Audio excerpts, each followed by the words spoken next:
Well, welcome back to my sewing room. It's Yvonne from the Fabric Hut. Can't wait to share this project with you this week. This is a Quilt as you go table runner that I made using the Urban, what was it?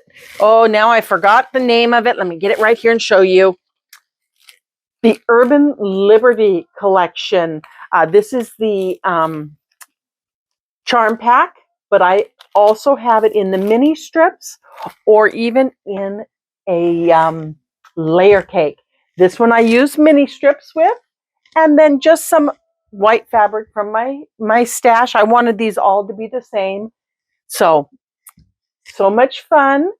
Let's jump over to my sewing table or my sewing machine and get started. First, I'm going to show you how to make the backing and get it all ready for a Quilt as you go project. So let's go. Now that we have our backing and our batting all prepared and we have our line drawn for our centers, we are ready to start our table runner. So in preparation for this, I have my 5.5-inch square that's going to go right here in the center. Now this is where these lines come in handy. See this point? I can make sure it's on the purple line all the way around, get them all lined up on a purple line, and that helps me stay square through the whole thing. Now I have previously prepared 2 strips that are 5.5 inches. Well, that's not the right one. Here we go. And I am going to put those on opposite ends of my center block right there. So I've also prepared a 7.5 with a 2.5-inch square on each end. So let's start by sewing it on our 5.5-inch squares or 5.5-inch strips. So we're going to turn this at an angle. You notice I have folded in and clipped some of the length because this is a 50-inch piece of fabric and this is not a 50-inch machine. So I folded it in just to keep some of the bulk out of my way so I can work easily. Okay, so we're going to do quilt as you go. So what we have this one, and you can pop a couple pins in if you like, just to make sure that it stays right where you want it to be. Keep them out of your seam allowance. Got my points are still lining up. And I'm going to take this first one and put it right sides together, right on the edge of that center block. And let me get my thread where it belongs. We are going to do a 1/4 inch seam. I'm using the edge of my 1/4 inch foot. I don't have the flange on it because that's going to catch onto the batting and we don't want that. So I'm going to start right on the edge of the fabric. I don't want to go too much past it because then it'll be extra on the back. Okay, so sew right along that 1/4 inch. Again, if you have a walking foot, this would be a good time for using a walking foot. Okay, and stop at the 1/4. Now I'm going to turn it all the way around, and I'm going to do the same thing on the opposite side with this contrasting print. Okay, get that tucked under there.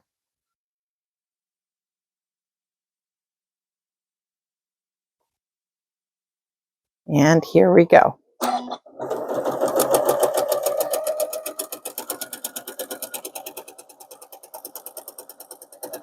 Now I will have a rectangle shaped going diagonally across this table runner. See there and there. Okay, now I had this one on top. It doesn't matter the placement of which color is on which side at this point. You just are going to be really consistent. So I'm going to finger press this like that. Now, because I'm using a polyester batting, I don't want to use my little hot iron and actually touch it to that. If you're very careful and you keep it right within the fabric, you can press it. If you're using cotton batting, it's not a problem. But I don't want to touch the polyester because that will obviously melt onto my iron. So if you don't want to bring your iron to your project, which that's fair. There are lots of little tools out there you can use. They make little wooden irons that you can use. It's similar to finger pressing. This is an old letter opener that I found in my dad's desk when I was cleaning out his house and setting up his estate. And I use this just to kind of give a little bit of a stronger than my finger press, and it works perfectly. So it lives by my sewing machine for letter opening pressing versus finger pressing. I can take out these two pins now because we have done those. Okay, now I have, that was a 5.5. These two are a 7.5-inch strip with a white square on one end. Okay, so 7.5 and 2.5. What I'm going to do with that, I want my purple and purple to be together. So it's going to go there. Now, apparently I don't have this quite at 7.5. I have it a little bit longer. So let's take a look and see what I did. Maybe I didn't trim it down yet. So here we go. I'm going to turn it over so we can see it right there. No, I did not trim it down. It's still at 8 inches. So I need to trim it down to 7.5. So get my little ruler, get my little rotary cutter right there. So 1, 2, 3, 4, 5, 6, 7.5. Just take off a 1/2 inch there. Now I'd like to assume that the other one is exactly the same, but you never know. So I'm going to measure it too. So there's my, fold over that seam allowance. Yep, it's an 8-inch also. So we're going to trim that 1/2 inch off. Okay, now we're good to go. That should be the last of the trimming that we have to do. So 5.5, 7.5, these are all 2.5s. Okay. We want the purple to be there. We have pressed everything towards the color versus the white. So this seam is going out. This seam will go in. You can nest them perfectly right there, just like that. And that one's going to go right there. I'm going to put a pin just because I'm going to flip around and get the other one aligned too. You don't have to pin. You could just sew it and then align the next one. But I want you to see what it's going to look like when they're both on there. Again, this one's pressed towards the color. This one's pressed towards the color. So when we do that, I have the two light colors touching each other. And we are ready to go. Okay. And 1/4 inch.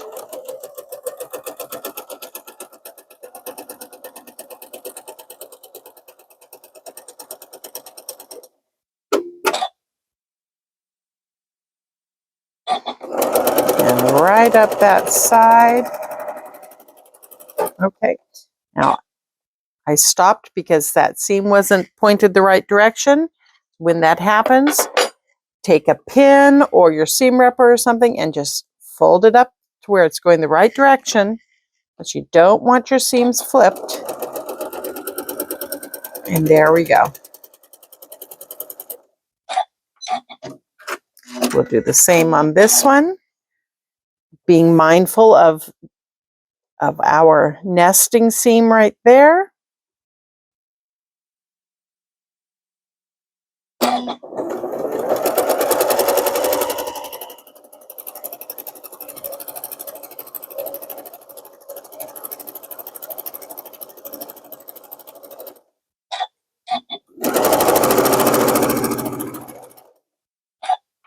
And there we go.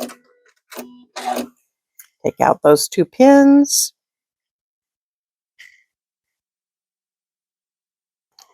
And look at what we have. Now we have the basis, okay, of what we're doing here. Now, you know what I just noticed? I did this backwards. Because I want this white dot to be up here and here. So what I should have done is I should have put this one with the pink end up here in the corner and this one with the purple end over here, and that would put my white squares there. So I am going to fix that real quick, and then we're going to come back and put on the next line. Okay, so I fixed that. So my white squares are here on the corner where they belong. I also have taken a moment and I have put on my walking foot. It is just going to help keep these seams nice and flat without any bunching. When you have without the walking foot, as you're sewing, you see how the top layer kind of gets pushed as you're going along?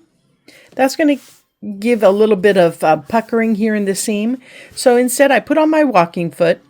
The way the walking feet work is your sewing machine has feed dogs that are pulling your fabric like this through the machine. Your walking foot puts another set of feed dogs. Let me do this so you can see what I'm talking about. Another set of feed dogs on the top. So now it's pulling both the bottom layer and the top layer at the same time, so it keeps them even. And it does. They used to call them the even foot. Even feed foot, because it doesn't let you get this little pucker there.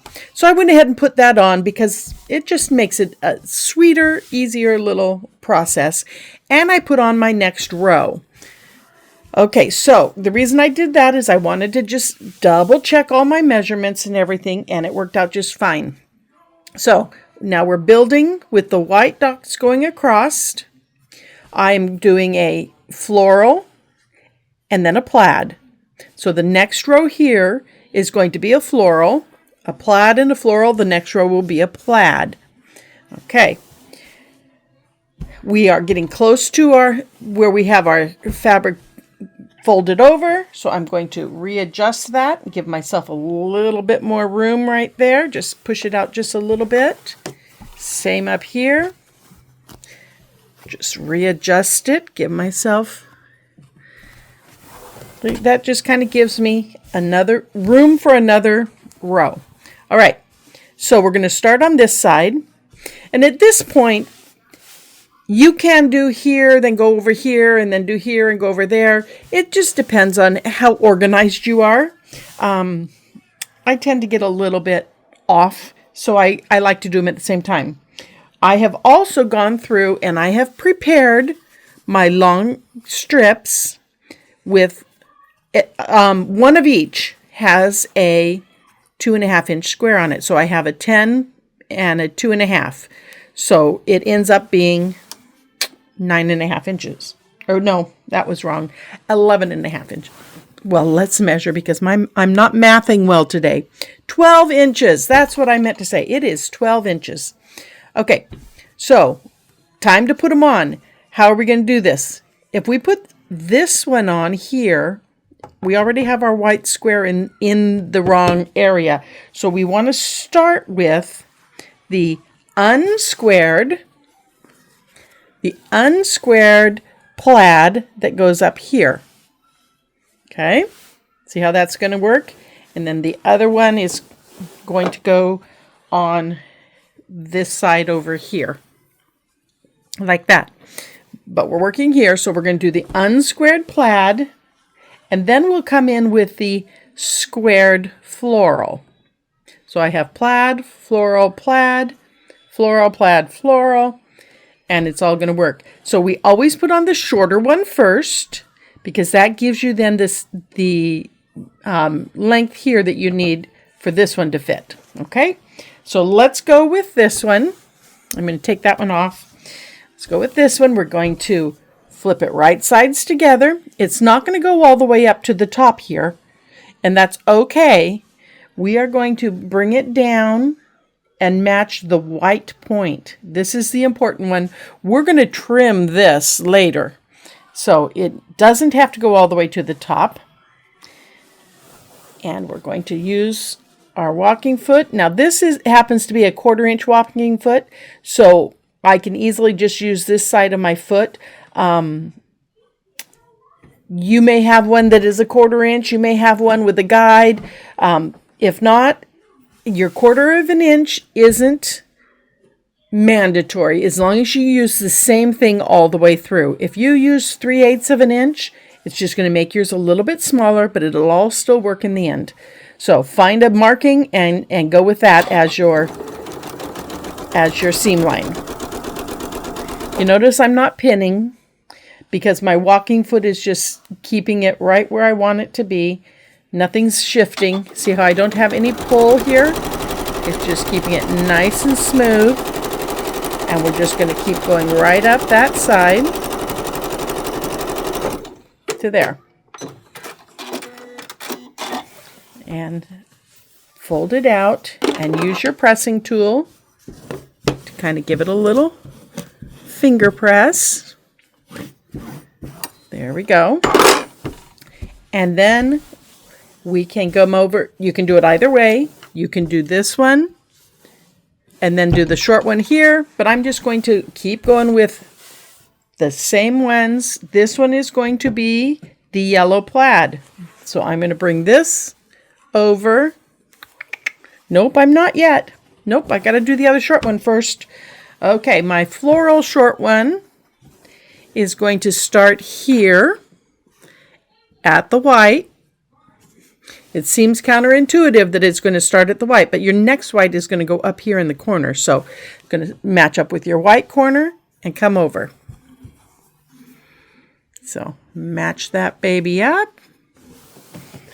Flip it around.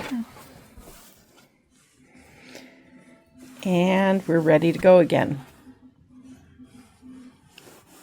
It seems strange not to have it up here, but it really will work out in the end. I promise.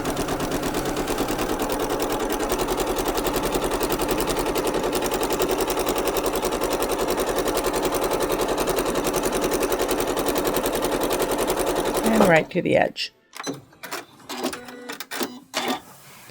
Give it a quick press. Okay, so remember we're putting on the short ones first, the ones without the white block. So short ones first. So I have plaid to floral. And now I'm ready for the one with the white block here. Let me readjust my fold. Get this pulled over so we can see. Okay, so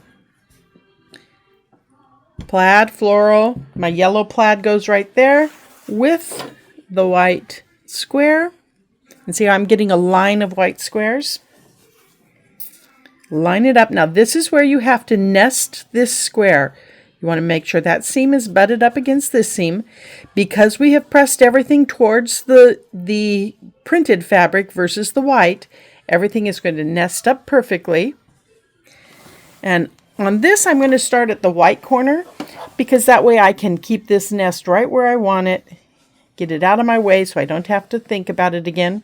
You notice that our purple line here, it's not lining up with the point, but it will when we lay it open. Okay. Got that nested, and now I'm going to just straighten this out and go the rest of the way. Now you saw I did that. You have to be really careful doing that because it will pull the bottom too. So I'm going to make sure that bottom's flat again. I did that out of habit. It's not the best idea on a quilt as you go. Okay. My fingers out of your way.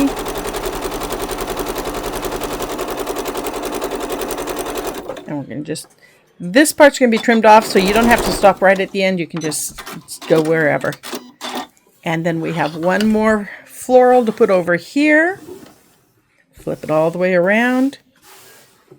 And get my floral with the white block. It matches the floral on this end. You don't have to have a match. If you want to do scrappy, you can. I don't know. I'm playing with matchy-matchy today. Some days I feel scrappy. some days I feel matchy. Today is a matchy day. And I've got that all nested, so off we go.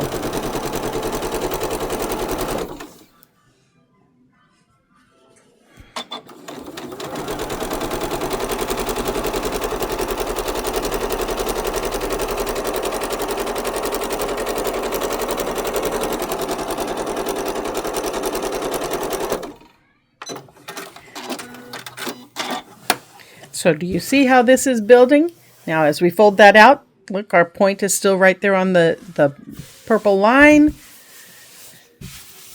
And there we go. And I'm just going to continue going through all my scraps until I'm done. And then I'll show you how to trim it up.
Okay, here we are. We have the whole thing done.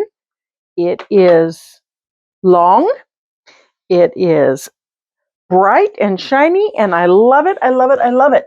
Now you notice a few things here. We have jagged edges around the around the long side, but we also look at this end here. We have an odd end. Now I could have stopped right there and stopped when I ran out of backing and batting right there and had a nice 45-degree angle point at the end, but I wanted a square runner for this one, so I just kept going.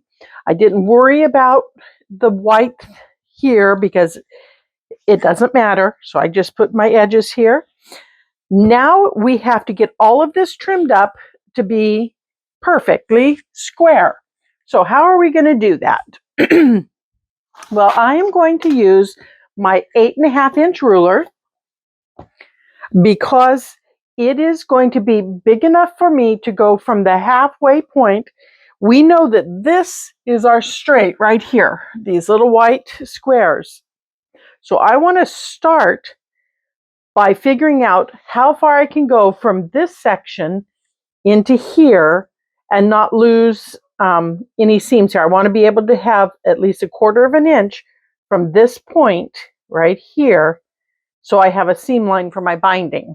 So to figure that out, I'm going to put my ruler, lining it up on as many of these little squares as I can, right there. And I'm going to look over here and I'm going to see that that point, a lot of my points are about at the, let's see, what is it at? The 7-inch, 6 3/4 inch mark.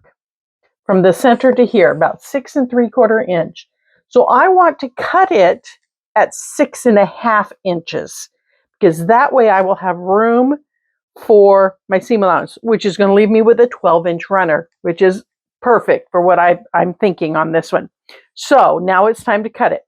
On this 8.5-inch ruler, I have full inches and I have a half here on this side.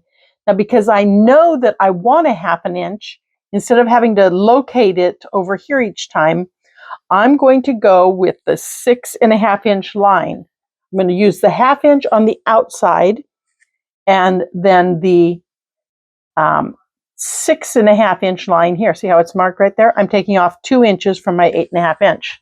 So I'm going to line up my 6.5-inch line, or my 6-inch line right here, this one 2 inches shy, right there, along those. And now I might have to tweak it a little bit to get it nice and straight. Okay, there we go. And now I can cut off over here. Now it looks like I have plenty of room, but see, when I still want to have enough to have a good seam. We probably could go at an extra 1/4 inch, but that just makes measurement hard. And since a 12-inch runner is fine for what I want, I'm going to cut off there. So I'm going to hold it, big hand, and cut to the top of my fingers here. Then I'm going to move my hand up, cut to the top of my fingers, and keep moving. Now I've got it cut right in there. Oop, I missed a little spot right there because I'm cutting left-handed and I'm not a left-hander. Okay, and then I'm going to come down to this end and do the same thing. I'm going to just kind of go right off the edge of the quilt, lining up my 6-inch line there. And I'm making sure this is still nice and straight. And we'll go just like that. Well, do it right-handed and you'll be able to do it just fine. There we go. Okay, so I've got this side, half of this side done. I can move over to this side and do my same line, the 6.5-inch line there, all the way down, and cut this side. Double check myself one more time. Okay. And we'll cut right up that side like that. Okay. Now I'm just going to pull it towards me this way and continue. I did take this to my ironing board and press it out nice before I brought it over here. Get my 6.5 back on. Still lined up here at the bottom. Now there's a lot of seam there in some places, so you heard me kind of thumping along it, just because there's so much seam there, and it's perfect. So I can just take that off. Now on here I do have a little bit of extra fabric, so I will probably pull this off and save that. These little triangles could be fun for something. I'll decide whether or not I want to put the effort into taking them off or not. Now, because I'm more successful with my right hand, I'm going to just flip this around and do the right hand side too. Do it on the right hand. And line it back up. And go. Okay, so I have it all squared up. Now I have to look at these end pieces and decide what I want to do here. What I would like, because it goes off my fabric here at the end, what I would like to do is have a nice half square triangle right there in the white.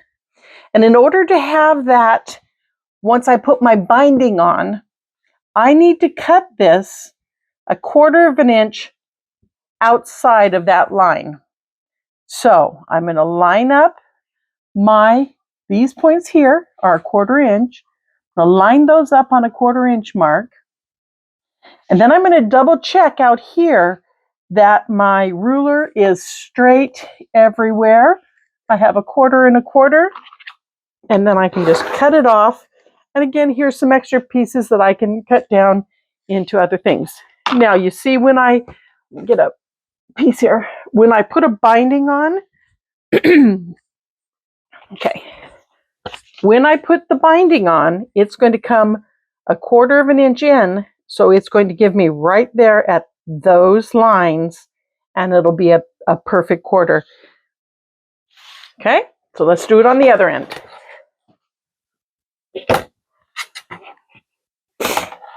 Okay, find my 1/4, right here on this part, 1/4 there, 1/4 there.